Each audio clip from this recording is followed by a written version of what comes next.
Je suis Stéphanie, je suis originaire de Forêt-Est, même si je suis née à Lyon et que j'y ai passé une vingtaine d'années. Il y a un peu moins de 30 ans, je suis venue m'installer dans la région et je ne suis jamais repartie. Je suis passionnée de photos, de lecture, de voyages, d'histoire et de patrimoine et c'est pour ça que j'ai fait des études d'histoire à l'université. À la fin de mes études, j'ai fait quelques petits boulots et je suis arrivée un petit peu par hasard à l'office de tourisme.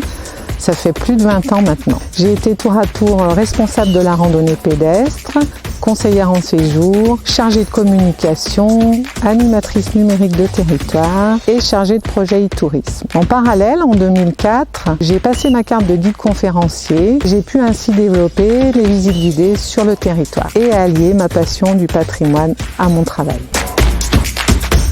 Depuis le regroupement des offices de tourisme en 2017, je suis responsable du pôle animation visite événementielle. Le pôle est en charge de l'animation du territoire par le biais d'une programmation annuelle de visites guidées qui s'appelle les Détours de Forêt-Est du mois de février au mois de novembre. Nous organisons également le mois des saveurs forésiennes au mois d'octobre et enfin l'organisation du pôle tourisme au Comice de Feurs qui a lieu chaque année au mois de mars.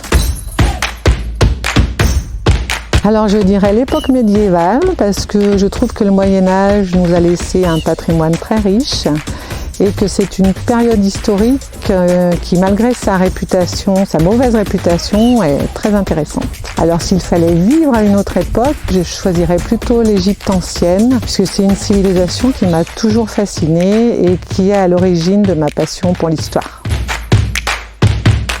Les 48 heures de la création textile, en effet, une de mes missions est de suivre l'opération Terre de Tisseurs, Terre d'Excellence qui met en avant 21 communes du territoire et met l'accent sur l'histoire textile passée et présente. Donc dans ce cadre-là, tous les 2 ans, les musées de Bussière et de Panissière organisent une manifestation d'envergure qui s'appelle les 48 heures de la création textile. Au programme de cette animation, il y a donc le concours de création, des animations dans les musées, des visites d'entreprises textiles, un marché textile et pour clôturer le tout, un magnifique défilé de mode.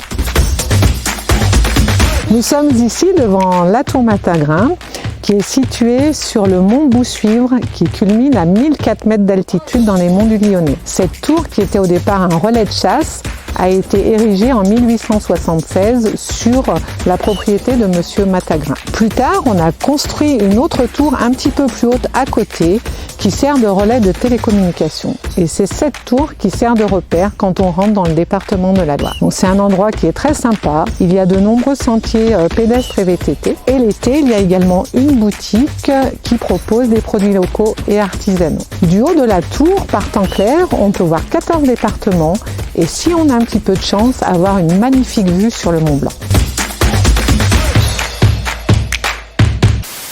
Et c'est ce qui...